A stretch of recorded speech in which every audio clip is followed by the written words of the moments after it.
in Northern Australia, and I'm going to give the first of the 3 webinars on paediatric research planned for this year.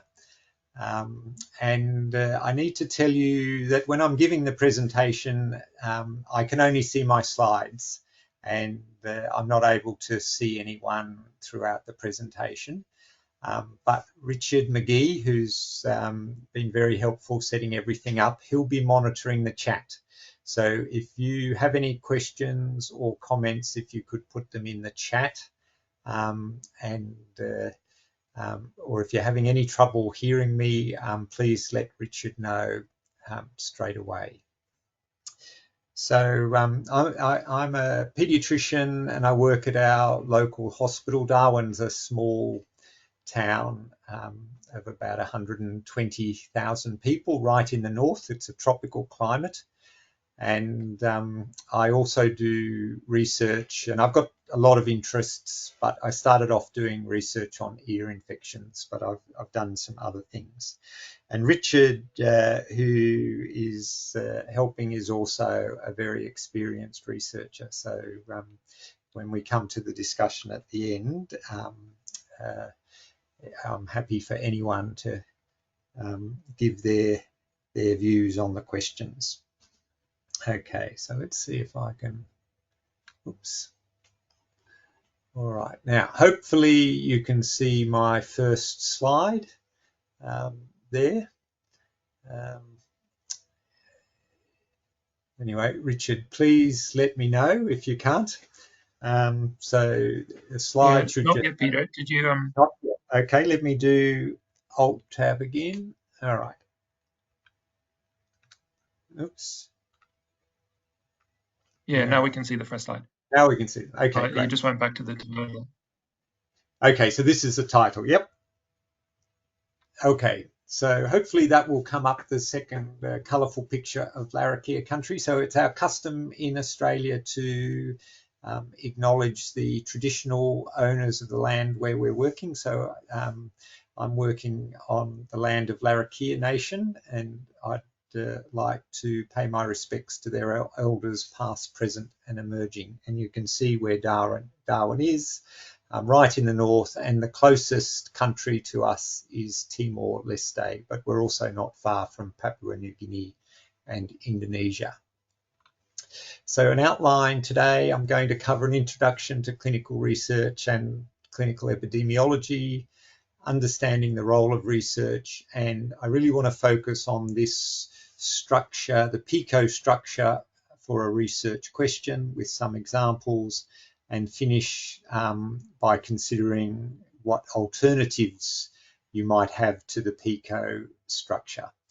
The presentation should last around 30 minutes and it'll be recorded, and then we'll switch the recording off for the discussion and questions at the end. And I need to start off by saying there are 2 very broad study types, and I'm only going to talk about one broad research area. So the research area I'm not going to talk about is qualitative research, which is often defined as using non-numerical information to try and understand social reality. So the rest of this webinar is focused on quantitative research, where we use numerical data to describe frequencies, associations or risk factors, prognosis, in the hope that we're going to be able to make predictions and test interventions. And quantitative research can be either descriptive or analytic. And analytic studies, which usually are a little bit more sophisticated in terms of their statistics, can be either observational or experimental. And in clinical practice, we're really most interested in 3 main questions. Which interventions make a difference? How should we make a diagnosis? And what advice can we give about the prognosis of a condition? We're now just over 30 years into the era of evidence-based medicine, and this was actually a new term for a field of research that was called clinical epidemiology. And the group in McMaster in Canada were very influential in promoting this new way of critically appraising and using research evidence to help make better clinical decisions. They proposed that we needed a hierarchy of evidence, and where we were asking questions about interventions, they recommended that at the top of the hierarchy, we should put systematic reviews of randomized controlled trials. They also emphasised that as well as evidence, you need to take into account a patient's values and the clinical expertise of the clinician. And later they also extended this to context, cultural factors, and cost. So a lot of this talk about the research question is going to have a focus on randomized controlled trials. And the reason for that is randomized controlled trials are the first they're the type of study that clinicians are often most interested in, because they tell you about what interventions might improve outcomes. And they're also the first study design where there's been broad international agreement about how the studies should be designed, how they should be reported, and how they should be analysed. And there's a lot of resources available now on the internet about how randomised trials should be done. Trevor Duke is an inspirational Australian paediatrician and intensivist who works in Melbourne. And last year he published his 20th year of randomized controlled trials in developing countries. And if you look on the IPALA website, under the research section, you can see links to all 20 documents. And he also had a paper published in the Archives of the Disease of Childhood last year describing the process. And he made a couple of important points. One was that the studies are conducted over a wide range of different settings, not only in hospitals. Secondly, randomized controlled trials can be good or bad, but importantly, they are only able to measure the group average effect. So we're just looking at average effects. So it is possible within a group that there are subgroups where the intervention might behave differently. So there may be benefits or harms within subgroups. And finally, contextual factors, where you work, the population you're working with, are so important that you can't assume that what works in one setting will definitely work in another setting.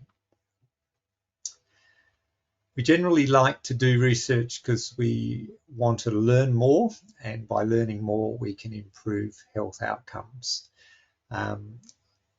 We usually start by wanting to work out what is going on here. And I think any field of research that provides important information about health outcomes for children will be important to paediatric academic leaders. And this information is what we can use to change behaviour or health services and hopefully improve children's health. Although importantly, the research process is just the production of the information or the evidence. It's up to the clinicians and the population health specialists or the educational specialists to apply that evidence. And evidence is most helpful, or research studies are most helpful when they allow us to predict what's likely to happen in the future. So on the right of this slide, it's a slide of Bank Tube Station, where if you've ever been to London, there's a continuous message, mind the gap, and the Bank station has the largest gap. And on the right is Hans Rosling, who was an inspirational Swedish global health expert who died a few years ago. And his website, that's now run by his son and his daughter-in-law, Gapminder, is a great resource. And if you haven't seen any of his TED Talks or YouTube videos about what we understand about the health globally, today I strongly recommend them. And the gap I'm interested in is the group average prediction. So carrying on from what Trevor was saying, the group average effect, but I'm going to call it the group average prediction. And here's an example of a Hans Rosling question that you think you know the answer to, but you're often mistaken. So how many children will there be in the world in 2100, in about 76 years? So I gave answer B, 3 billion, because I had read that they were predicting the population would be about 11 billion, and I know that about 25% of the population are children, and so I thought, oh, well, 3 billion is probably the right answer. And in fact, the correct answer is 2 billion. So my estimate is out of date now. So they're now thinking the peak global population in 2100 will be about 10.5 billion. But more importantly, we are having less children. And so we're never going to have as many children in the future as we do currently. And 2 billion, the same number of children that we had in about 2000, is the predicted number for 2100, despite the fact that children are much less likely to die in childhood today, and presumably will become much less likely to die in the future. So we have reached peak child. So let's look at a couple of scenarios to help us think about different types of research questions. So let's imagine we live in a country like Burkina Faso in Africa. On average, our population is poor, and we might want to know, on average, how many babies die in the first year of life, or on average, how many high-risk babies die in the first year of life, or on average, whether giving newborn babies a single dose of the antibiotic azithromycin might reduce that death rate in the first year of life. So we're going to look at this structure, the population, exposure or intervention, outcome, and time, but you can vary that format to suit your question. So this is a very simple 3-part question. You've got your population, babies, you've got your outcome, death, and you've got your time, 12 months. So the question here is, what's the infant mortality rate in Burkina Faso? You might want something specific to a subgroup. So you might be interested in a high-risk group of babies, maybe low birth weight. So again, of babies born in Burkina Faso who weigh less than 2.5 kilograms, what's the likelihood that they'll die in the first 12 months? So this format would be PEOT, population, exposure, outcome, time. Rather than just looking at a single subgroup, you might want to do an analytic study and compare it to a comparison group. So in this study, you'd compare the high-risk, low birth weight babies with the babies who weren't low birth weight. Again, you're concerned about the outcome of death in the first 12 months. And then finally, you might already be aware that the risk of death is high, and you might want to see if an intervention could reduce this death rate. So in this study, we're going to quickly review.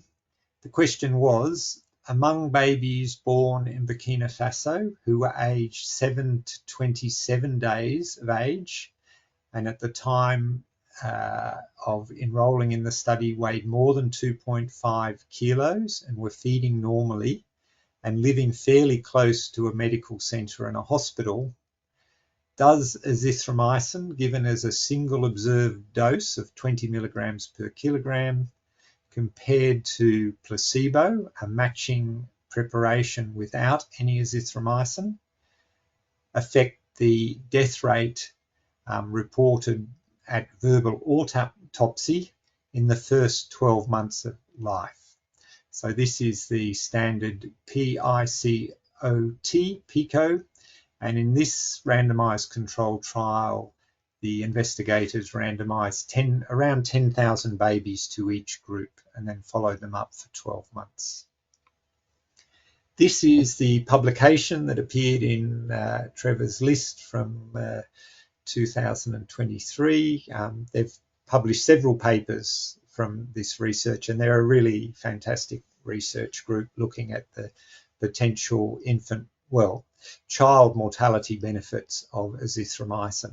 They started off looking at the impact of azithromycin to treat trachoma, an eye infection, but they found incidentally that it actually also seemed to have an impact on childhood death.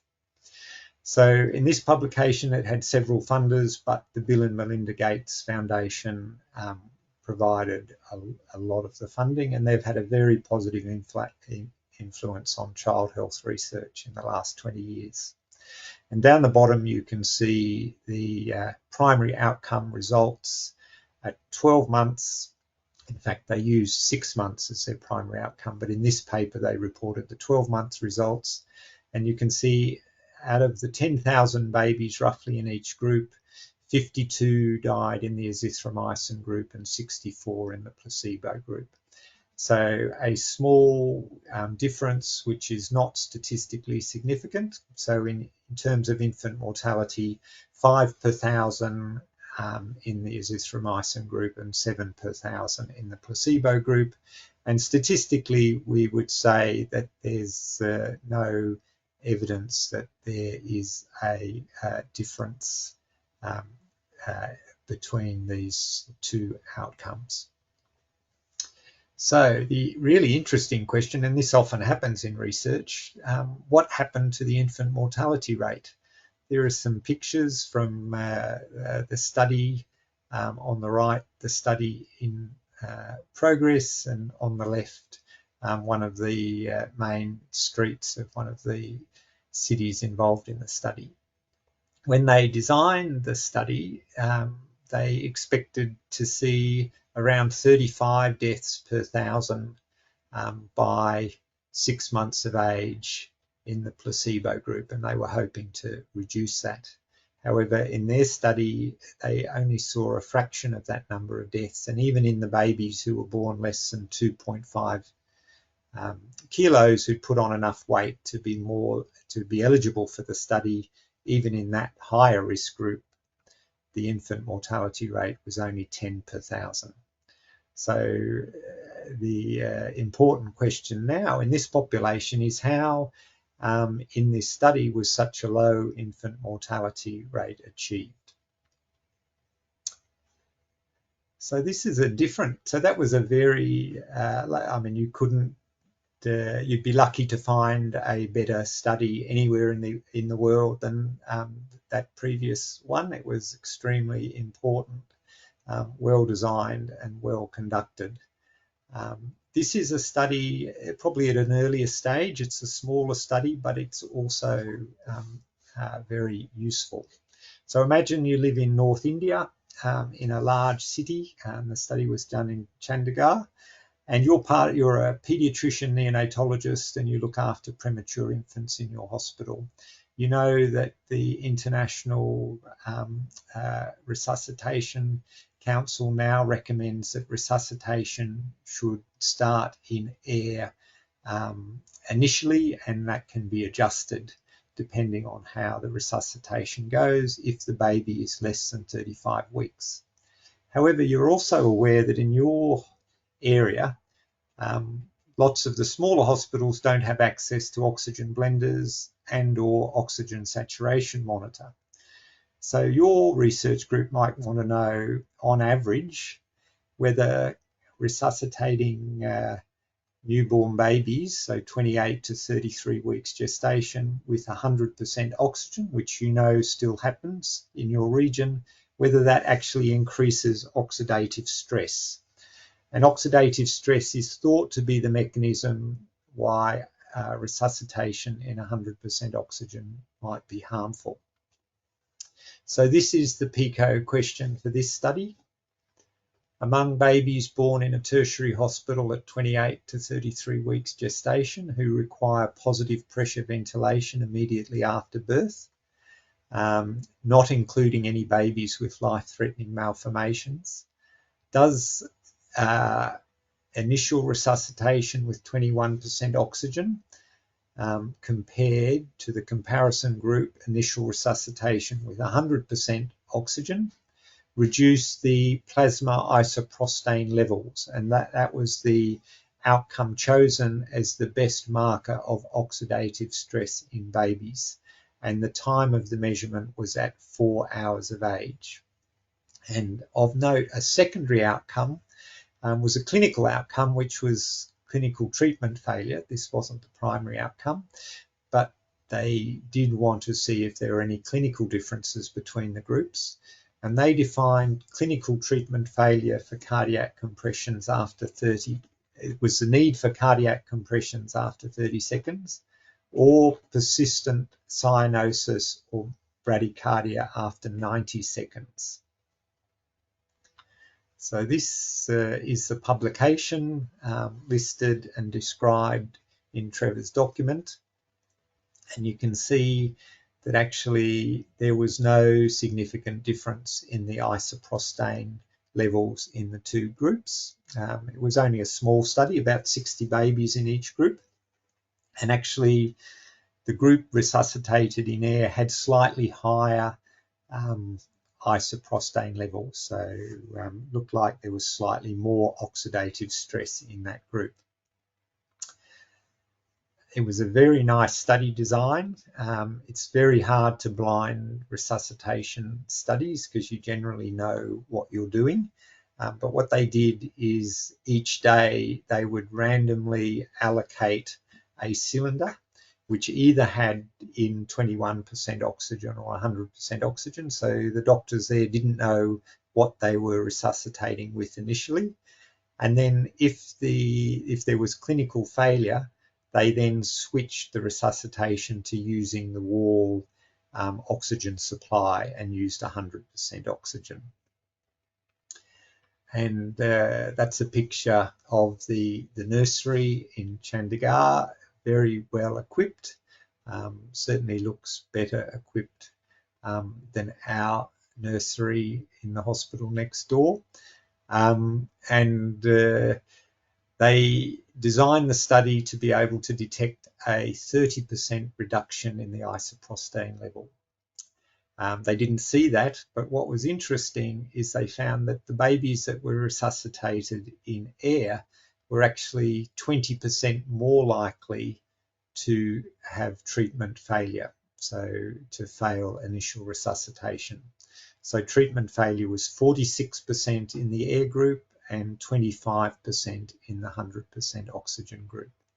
So this is a good example of a small study that demonstrates that our current understanding about the optimal oxygen setting for resuscitation is still unclear, and more research is needed. So I'm just going to go through now the 5 different components of the PICO question. So we'll start with the population. So your research population is all the children who might be included in your research study, and you have to decide how you want to define this population. And just remember that a narrowly defined population may reduce your sample size and make the results less generalizable. Remember that populations can vary a lot, and that within any population there will be subgroups, and that at the end of the day we are all most concerned about a subgroup of 1, ourselves.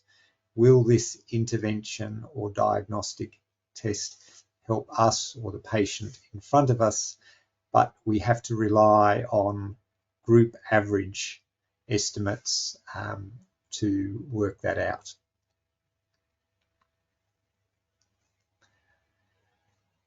So selection bias is extremely important in clinical research, and that's because it's the most common cause of confounding.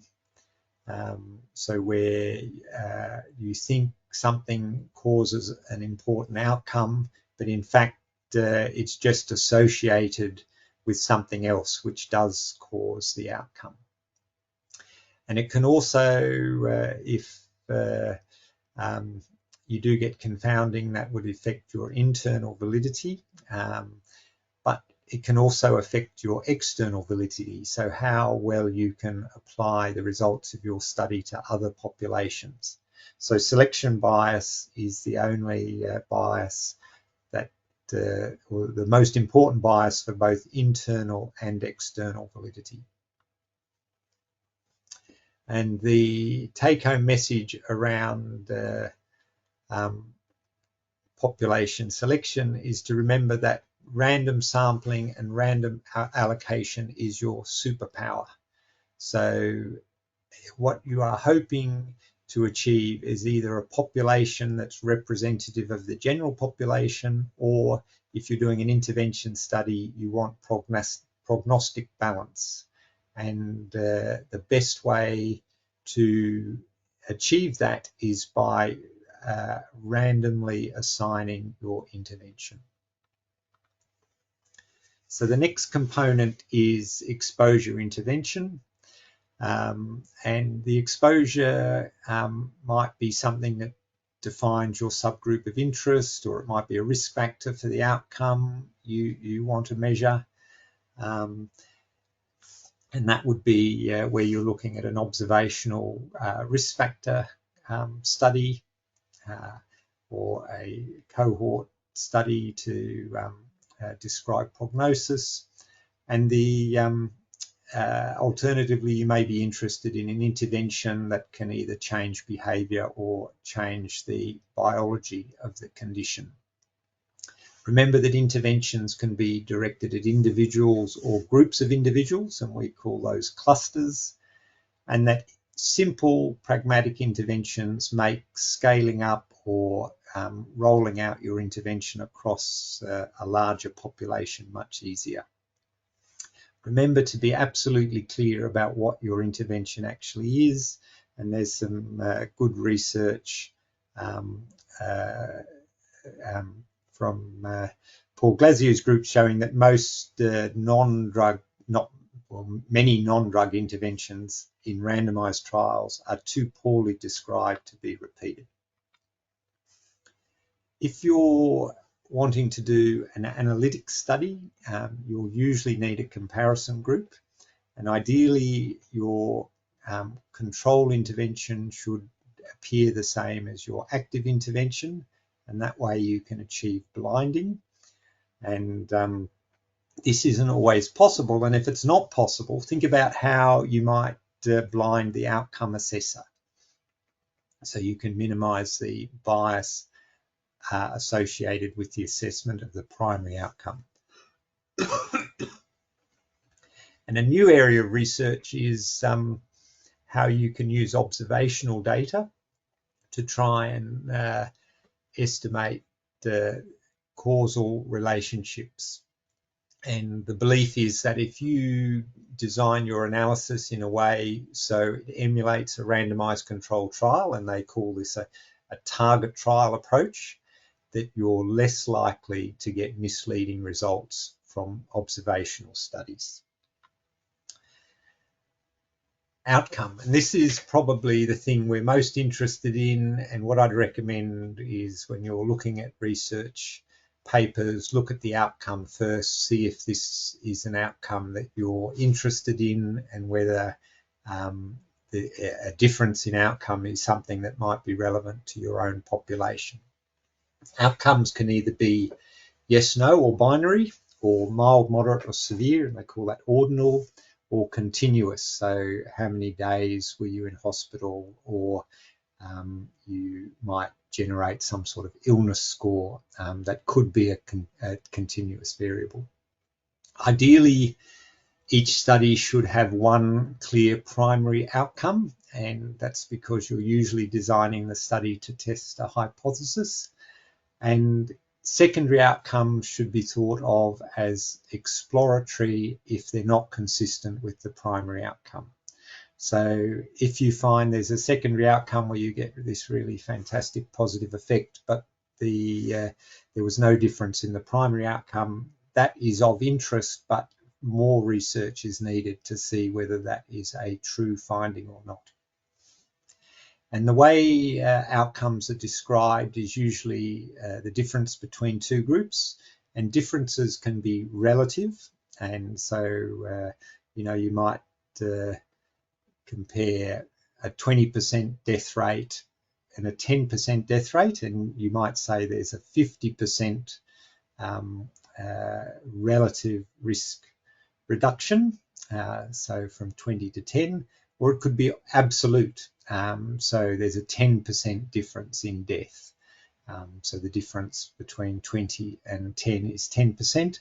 And remember that relative differences are most generalizable. You can take them to a different population, find out what the base rate is, and then apply a relative difference to try and work out what the intervention might do in your population. But it's the absolute differences that are most clinically important. And there's a few things you have to beware with outcomes. Selective reporting, authors putting a positive spin on very small differences, investigators looking at lots of different outcomes without taking that into account in their analysis, too much emphasis on subgroup effects, the use of surrogate outcomes where you're measuring something like the isoprostane in the study of the baby's resuscitation that might not be relevant to the clinical outcomes, and then composite outcomes, a group of different outcomes that are all lumped together to increase the power of your study, but sometimes they're dominated by the least important outcome. And also remember that clinical outcomes aren't always easy to interpret. So, for example, what to the patient, if you tell them, oh, well, this will, reduce some measure of lung function by 10%, that may not mean much to the patient.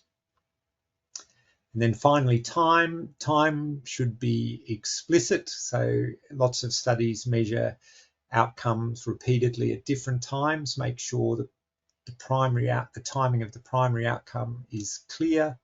Time actually can also be an outcome on its own, like you might be interested in the duration of admission or days of illness.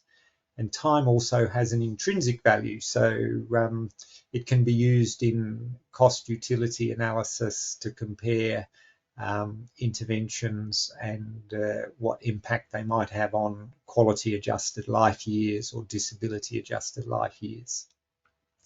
And importantly, overall benefits are often time dependent, and you might have something that causes a small difference, but if that difference persists over a long time, it can result in a very large benefit.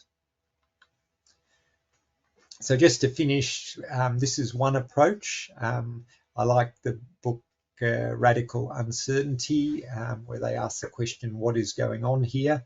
And it's important to be aware that it's extremely difficult to predict the future, and we use research to try and help us generate models to better understand what's likely to happen. But there are often things that we're not aware of, and we can never know that influence outcomes. A similar approach to the PCOT is the PCOS, and the idea there is the S is the study type, and the other components are the same. The SPIDER approach, sample, phenomena of interest, design, evaluation, and research type, is often used in qualitative research. And the perspective approach is a relatively new approach. Perspective, setting, phenomenon of interest, environment, comparison, timing and findings, that has been used to do research on complex systems. And I should say that the PICO system, it's a very narrow approach in terms of usually a single question with a single intervention, with a single comparison and a single primary outcome. And so that format may not work in where you're interested in complex interventions or complex systems where multiple different outcomes all have value and you want to know about them all at the same time.